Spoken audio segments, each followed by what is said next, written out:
On a spring morning in 1959, a middle-aged civil engineer named Wu Su was pedaling his bicycle back home through the rural countryside of Taiwan. Normally, the ride was one of his favorite moments of the day. Passing by the temple, the small market, and the fresh green field soothed his mind after long hours of work. But on this day, he noticed none of those familiar sights. His heart was pounding with fear, and his mind was racing, for he had just received alarming news. His wife, Lynn, had fallen suddenly and seriously ill. He pressed his feet hard on the pedals, riding as fast as his body could manage. Each breath burned his lungs. His legs trembled from exhaustion, but all he could think about was getting home, seeing her, helping her, hoping he wouldn't be too late. As he neared his neighborhood, however, a strange sensation crept over him. His bicycle, normally light and easy beneath him, felt unbearably heavy, as if a massive weight had been tied to it. Wu was a strong and healthy man, used to riding daily, yet now it felt as though he was dragging an extra 50 kilograms behind him. Still, he forced himself forward, whatever it was. Reaching Lynn mattered more. Entering his street, he spotted a neighbor standing outside. Despite being soaked in sweat and desperate to continue home, Wu was respectful by nature. He could not simply ride past someone he knew without greeting them. So, he lifted his hand politely and greeted the man. But instead of returning the greeting, the neighbor stared at him with visible disgust. His face twisted. Then he turned away without a word. Wu slowed, confused. What did I do wrong? Why would he look at me like that? But there was no time for questions. He shook off the thought and continued. Moments later, another neighbor stepped out onto the road. Again, Wu greeted him with courtesy. And again, the man met him only with a cold, hostile glare, then walked back into his house without replying. Wu could feel it now. Something was wrong. People who had always respected him were looking at him with hatred, suspicion. He wanted to stop, to ask, to understand, but his wife's life was more important than his pride, and so he kept going. When he finally reached home, he dropped the bicycle, hurried inside, and rushed to the bedroom. There, lying on the bed, was Lynn, 37 years old, pale, trembling, and burning with fever. She had always been fragile in health, prone to illness, but this time felt different, dangerous. He made her soup, brewed hot tea, tried to feed her anything warm, yet she could only manage a few weak sips. Through the night he sat beside her, helplessly watching her condition worsen. Hospitals were far away, transportation scarce, and he had no car. All he could do was pray for the fever to break. Days passed, 3 long days, in which she neither ate nor drank, her eyes fluttering open and shut as if drifting in and out of consciousness. Realizing she might die if he waited any longer, Wu decided he must take her to the hospital, no matter how difficult the journey. The only hope was a neighbor who owned an ox cart. Wu approached him, but once again, the man stared with that same expression of disgust, as if Wu himself were something foul. He turned away, ignoring him entirely. Desperate, Wu pleaded, "My wife is dying. Please, help me take her to the hospital." After a long hesitation, the neighbor reluctantly agreed. They placed Lynn on the cart and began the exhausting trip. Hours later, by the time they reached the hospital, Lynn was completely unresponsive. Doctors worked to save her, but her condition deteriorated rapidly. That night, she slipped into a coma and died. Wu broke down in tears. He placed her body back on the cart and returned home to prepare her funeral. In Taiwan, it was customary to keep the deceased at home for 7 days before cremation. He laid her in an open coffin in the living room. People came to mourn. Even the same neighbors who had looked at him with contempt stood quietly among the visitors. Wu spent days and nights beside her coffin, weeping, remembering her kindness, her gentle nature, the way she had loved and cared for him despite her frailty. To him, life had ended when she died. But on the 3rd night, halfway through the traditional mourning period, everything changed. The house was full of guests quietly offering condolences. Then suddenly, silence froze the room.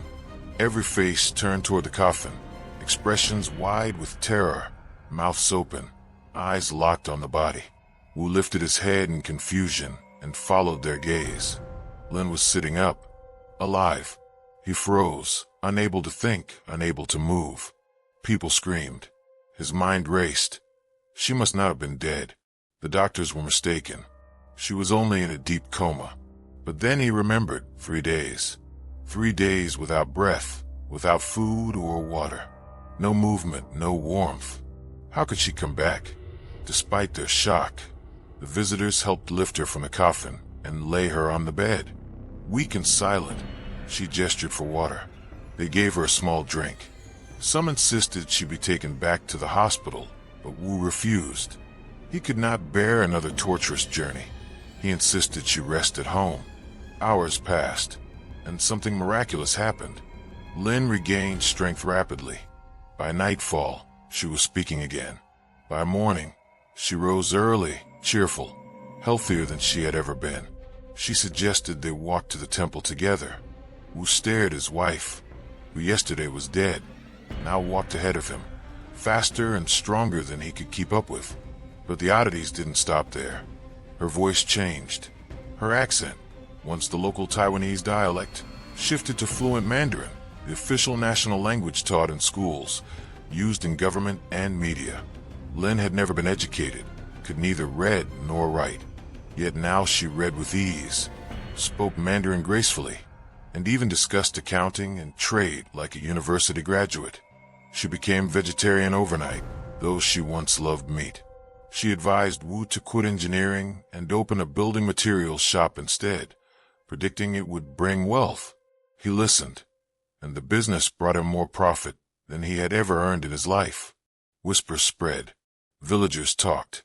Newspapers caught wind. Soon, all of Taiwan knew about the woman who died and returned changed. In 1962, the government summoned Lin for investigation. She was taken to the military hospital to meet a panel of doctors. Before they questioned her, she looked at the chief physician and calmly greeted him, saying, "Hello, Uncle." The doctor was shocked. Uncle?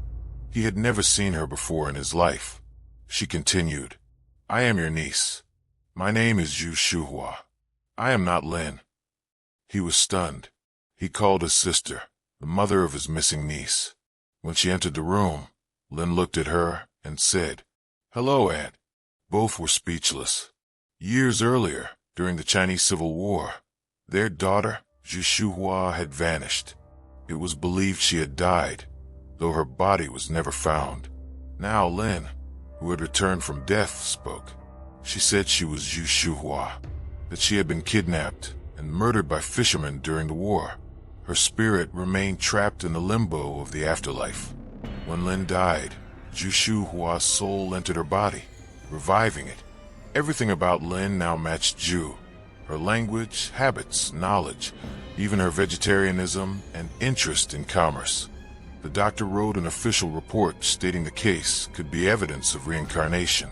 The government reopened Shuhua's missing persons case. They located one surviving fisherman, and during interrogation he confessed. He admitted he and his companions had abducted a girl named Shuhua, robbed her, and while he claimed he did not join the killing, the others murdered her and hid the body. His confession matched every detail Lin had given. Though they had never met before, the case was officially changed from disappearance to homicide, using the testimony of a soul reborn inside another body. And one last mystery was finally explained. Remember those neighbors who glared at Wu on the day he rushed home? They later confessed why. They said they saw him riding his bicycle with another young woman seated behind him, a woman who was not his wife. They believed he was bringing a mistress home while Lin lay sick, but Wu swore he was alone. Then he remembered the crushing weight on the bicycle, the strange heaviness he felt that day.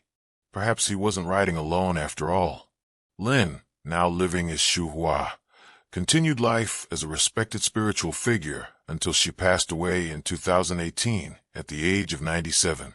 At her funeral, banners carried two names side by side, Lin and Zhu Shuhua. The woman who died twice, lived once more, and carried one soul across two bodies.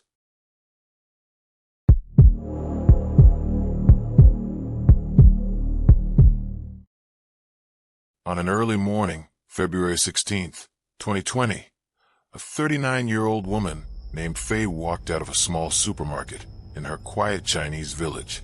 She wore her usual bright red jacket, so vivid that anyone who saw her could easily recognize it, and carried a small bag of snacks she had just bought.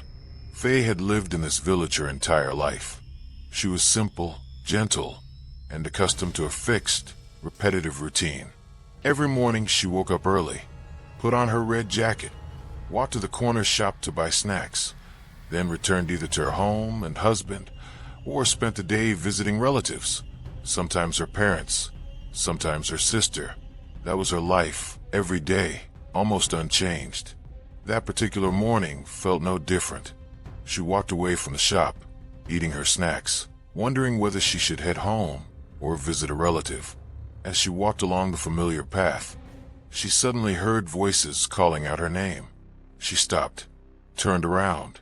At the entrance of the mountain trail, 5 people stood together, waving to her. They were smiling, calling out, "Fei, come here." Her village was known for a scenic mountain walkway that began exactly where the 5 stood. The trail led upward along the mountainside into a dense forest of ancient trees, streams, and waterfalls. At the heart of that forest lay the 18 pools of the Dragon King, named for the 18 natural pools scattered across the woods. Even the village name itself translated to Dragon King.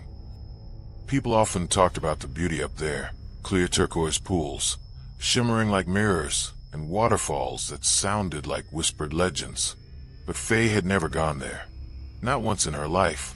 When she was younger, she had suffered from a tumor and underwent heavy treatments that left her body weak and her confidence fragile. Even after she recovered, the memory of hospitals, medication, and vulnerability shaped her personality. She grew cautious, avoiding any risk, any physical strain. Even simple things like climbing the mountain trail felt dangerous to her. So she built herself a safe little world. Buy snacks, visit family, return home. No adventures, no unpredictable experiences. It kept her safe, but isolated, quiet, without friends or activities. Yet on this day, something inside her moved. The 5 standing at the trail entrance invited her kindly. "Come walk with us, Fei. Join us. The view is beautiful up there." Normally she would refuse without thinking, but hearing the invitation stirred something unusual, a spark of excitement. She had been clinging to routine for years for the sake of safety, but now she thought, why not do something different? Just once. She reasoned that she wouldn't be alone. There were 5 of them, clearly familiar with the trail. If anything happened, they would surely help. Without even realizing how quickly the decision formed, she stepped toward them and said, "All right, I've never been up there before. Let's go." And so Fei and the 5 strangers began climbing the trail together. Hours passed as she walked through breathtaking scenery she had lived near all her life, but never witnessed. Mountain wind, shifting light through leaves, distant sound of rushing water. She felt something she hadn't felt since childhood, wonder. Her mood lifted. She talked with the 5, sharing stories about her health and quiet life, while they told her about their own experiences. They were cheerful, warm, easy to like. Eventually they reached a deep forest clearing where one of the Dragon King pools shimmered beneath the sunlight. A waterfall poured into the water like silver threads. It looked unreal, like a piece of paradise hidden on earth. The group sat along the rocky edge, opened their snacks, and Fei joined them, eating the treats she bought earlier. They laughed, relaxed, listened to the sound of the water. Fei thought to herself that this might be the best day of her life. A day she stepped out of the cage of routine, met new people, saw beauty she had denied herself for so long. But while sitting beside the pool, Fei suddenly felt a wave of intense exhaustion. She assumed it was normal, She was unused to hiking, and climbing through forests was far beyond her usual physical effort. Her body grew heavy, her vision blurred, as if mist drifted across her eyes. The voices of the five grew distant. She leaned back against the rock, unable to hold herself upright. Her eyelids drooped uncontrollably. She felt herself slipping into sleep, even though she tried to stay awake. Her head rested on the stone. She fell asleep. When Faye opened her eyes, everything had changed. It was night. The warm daylight was gone, replaced by cold darkness. The forest was silent except for insects and distant rustling. The five companions were gone. No voices, no footsteps, no trace of anyone. Faye panicked. She stood up shakily, looking around. Where were they? Why did they leave? Why would they abandon her? The only light came from the moon reflecting faintly on the pool's surface. The forest beyond was pitch black. She had never been alone like this. This situation was far beyond her comfort zone, far beyond anything she had ever imagined. Fear wrapped around her chest. Her mind raced. Were they trying to trick me? Did something happen to them? Were they even real? She looked toward the trail they had used to enter, only to see an endless tunnel of dark trees, like a mouth swallowing light. Going back through that alone, without a flashlight, felt impossible, but staying felt worse. She told herself, trembling, I must move. I must leave. It's life or death. With shaky legs, still weak and dizzy, she stepped into the dark forest path. Branches scratched her sleeves. Roots caught her feet. She heard rustling behind her. Maybe animals, maybe those five people, or maybe her mind creating monsters in the shadows. Time lost meaning. She wandered seemingly for hours, maybe longer, stumbling between trees, feeling hopelessly lost. Eventually she reached a stream of clear water. Dawn began to lighten the sky. She knelt, exhausted and thirsty, and drank. With daylight returning, she finally spotted a narrow descending path that looked like it might lead out of the mountain. With the first real strength she had felt since waking, Faye followed it. When she reached the lower trail, she looked toward her village and saw a crowd of people gathered at the entrance of the mountain path. They looked worried, tense, as if expecting something terrible. Faye waved, calling out to them, relieved beyond words. But something was wrong. As soon as they noticed her, their faces twisted, not with joy, but with shock and fear. Even from a distance, she could see confusion in their eyes, like they were staring at a ghost. Faye approached, smiling weakly, telling herself they were only frightened because she had been gone for a few hours. Surely they would relax when she reached them. Her sister stood among the crowd. Faye raised her hand and called out, I'm fine. I'm okay. At first, her sister only stared frozen. Then she ran to her, hugged her tightly. Where were you? She asked, voice trembling. Faye answered honestly, confused. Yesterday, or maybe just earlier today, I met 5 nice people who invited me to hike. I must have fallen asleep at the pool. I'm sorry if I scared you. Her sister stepped back, staring at her as though she heard something impossible. Faye, you were gone for 17 days. Faye's mind went blank. She remembered only sleeping for a short while. She was taken to the hospital immediately. Doctors found she had lost nearly 27 kilograms, severely dehydrated, and malnourished, yet somehow alive. During recovery, she slowly learned what had happened during those missing days. Security footage captured her entering the trail alone. No one else beside her, despite her memory of walking with 5 companions. The Dragon King pools covered about 12 square kilometers, and due to COVID restrictions at that time, roads were monitored. No record showed her leaving the area. Search teams had combed the forest for days, fired signal flares, called her name. Yet Faye claimed she heard nothing. To her, she simply slept and woke up. She later described the 5 hikers in detail, their names, faces, conversations.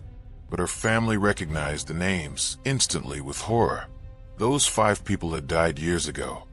Faye refused to believe it, but the surveillance video confirmed she entered the forest alone. The 18 Pools of the Dragon King wasn't just a scenic hiking area. Locals often whispered strange stories, blue lights drifting through trees with no explanation, and tales of spirits that sought living visitors to take their place. When Faye returned and villagers gathered near the entrance, it wasn't a rescue team waiting. They had actually spotted a strange red glow in the mountains. A villager thought it was one of the mysterious lights people spoke about. In truth, it was the reflection of sunlight on Faye's red jacket as she emerged after 17 days lost in a place where people rarely survive for long. The previous longest recorded survival there had been 12 days, and that was a physically strong young man. Faye, frail and medically vulnerable, lasted longer and returned alive. To this day, no one knows what happened to her inside that forest. There's video of her entering, 17 days missing. Then she came out alive, thinner, confused, with no memory of hunger or thirst, certain she was never alone. Faye still lives in the same village. Her story has never changed. She remains absolutely convinced of what she saw, what she heard, and who she walked with on that mysterious morning.